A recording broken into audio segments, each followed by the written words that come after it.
तमाम अंबिया दे सरदार, तमाम कायनात दे महवो मरकज़ जनाब मुस्तफ़ा करीम सल्लल्लाहु अलैहि वसल्लम ने नमाज पढ़ाई। नबी पाक ने, सहाबा ने पीछे नमाज पढ़ी। नमाज पढ़न तो बाद नबी पाक सल्लल्लाहु अलैहि वसल्लम ने चेहरा सहाबा वाल कर लिया। नमाज पढ़ा के ना तो चेहरा उम्मतियां वाल कीता, नमाजियां वाल कीता, सहाबा वाल चेहरा कर लिया। हजूर नमाज पढ़ा के तो सहाबा वाल वेख के फरमान लगे, मेरे सहाबा तुहाडे विचों केड़ा बंदा है जिन्हें राती सदका कीता है? की कीता जी?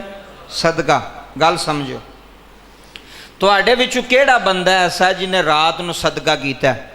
नबी पाक ने फरमाया कोई सहाबी भी ना उठिया, हर सहाबी खामोश रहा। फिर दोबारा नबी पाक ने फरमाया वे तुहाडे विचों केड़ा सहाबी है जिन्हें रात नूं सदका कीता है? फिर किसी सहाबी की जुरत ना हुई दसन दी कि मैं सदका कीता है। सारे मजमा खामोश है, सारे सहाबा खामोश ने, सारे गुलाम खामोश ने। तीसरी मरतबा नबी करीम सल्लल्लाहु अलैहि वसल्लम ने जज्बातन फरमाया वे मैं तुहानू पे पुछना तुहाडे विचों केड़ा बंदा है जिन्हें रात नूं सदका कीता है? तो लिखते हैं कि मजमे दे विचों एक सहाबी उठिया जिदे हाथ पे कंबदे सन, लत्तां पियां कंबदियां सन, तो मजमे विचों उठ के ना अदब दे नाल हाथ बन के खड़ा होया। अर्ज की हजूर मैं होवां जिन्हें रात नूं सदका कीता है। तो नबी पाक ने फरमाया तू बोलदा क्यों नहीं सा पिया? मैं बार बार पूछना पिया सा किन्ने सदका कीता है? फरमाया तू में जी हजूर मैं वा। फरमाया तैनू पता है जेड़ा तू राती सदका कीता है सारी रात ओदा सवाब मदीने तो अरश ते जांदा रहा है। गल सुनियो जरा, सारी रात उस सदके दा सवाब मदीने तो किथे जांदा रहा? अरश तक फरिश्ते लैके सारी रात जाते रहे ने।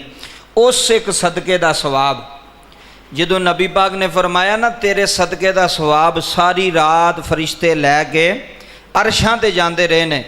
हुण सारे सहाबा की तवज्जो उस बंदे वाल हो गई भी इन्हें केड़ी चीज़ सदका की है जिदा सवाब सारी रात अरशां ते जांदा रहा, फरिश्ते लैके जाते रहे ने। केड़ी चीज़, केड़ा अमल कीता, केड़ा सदका कीता जिदा सवाब सारी रात अरशां ते जांदा रहा? नबी करीम रऊफुर रहीम सल्लल्लाहु अलैहि वसल्लम ने फरमाया दस केड़ा सदका कीता है? हुण सुनी तवज्जो दे नाल, ध्यान दे नाल। अर्ज कीती सोना रात नूं मैं सुता इशा दी नमाज पढ़ के ते मैनू नींद नहीं सी आ रही, मैनू नींद नहीं सी आ रही। हजूर मैं उठिया, मैं आख्या चलो नींद नहीं आ रही कोई चीज़ सदका करने आ। अर्ज की सोना महबूब मैं अपना पूरा घर फोलिया तो मैनू कोई भी चीज़ सदका करने वास्ते नज़र न, एडी गरीबी सी कि मैनू कोई भी चीज़ सदका करने वास्ते ना मिली। कहते ने फिर मैं अपने बिस्तर ते गया, दोबारा मैनू नींद नहीं आ रही, फिर आके सारे बर्तन फोले घर दे, लेकिन फिर भी एक खजूर भी नहीं मिली जिहड़ी मैं अल्लाह दी राह विच की कर सकां, सदका कर सकां। निचोड़ जे सारे जुम्मे दा। अर्ज की सोना जदों मैं बिस्तरे ते आया ना लेटिया तो मैं अर्ज की रब्बा सोहणिया मैनू सुकून तो नहीं आ रहा, नींद तो नहीं आ रही, तो घर में कोई ऐसी चीज़ भी नहीं जिहड़ी मैं सदका दे सकां, सदका कर सकां। आंदे ने मैं दिल विच ये नीयत की, मैं क्या रब्बा सोहणिया कोई चीज़ तो कोई नहीं सदका करने वास्ते, लेकिन जिन्ना जिन्ना नाल मैं नाराज़ आ ना या अल्लाह मैं उन्होंने माफ़ कर छड़िया। की कर छड़िया? माफ़ कर छड़िया। सहाबी कह रहे ने नबी पाक दी अदालत मस्जिद नबवी च अर्ज की हजूर जिन्ना जिन्ना तो मैनू गुस्सा सी ना, मैनू शिकवा सी, शिकायत सी, मैं बिस्तर ते लेट के अर्ज की या अल्लाह मैं इन्हों माफ़ कर छड़िया, तू भी इन्हों माफ़ फरमा छड़।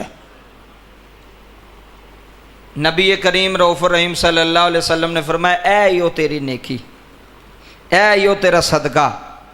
पैसे नहीं सदका कीते, खजूरा नहीं सदका कीतियां, माल नहीं दिता, सिर्फ अपनी जुबान तो एक फिक्रा बोलिया। फिक्रा की है कि या अल्लाह जिन्हें जिन्हें मेरे नाल ज़्यादती की मैं उन्होंने की कीता है, मैं उन्होंने की कीता है, माफ़ कर छड़िया।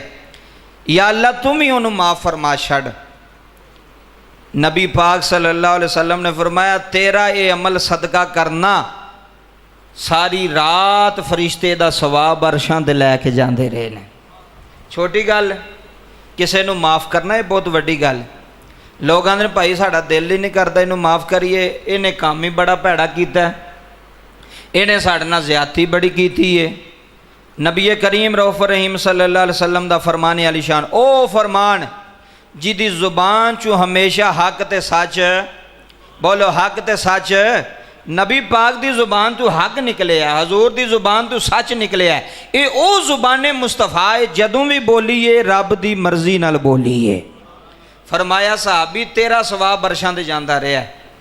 दिल साफ, मन साफ, अंदरों बंदा साफ हो जाए ना, फिर अल्लाह बंदे ते फजल फरमांदा है, फिर अल्लाह बंदे ते करम फरमांदा है, फिर अल्लाह बंदे ते मेहरबानियां फरमांदा। जिहड़ा किसी नूं माफ़ करदा की करदा, किसी नूं माफ़ करदा।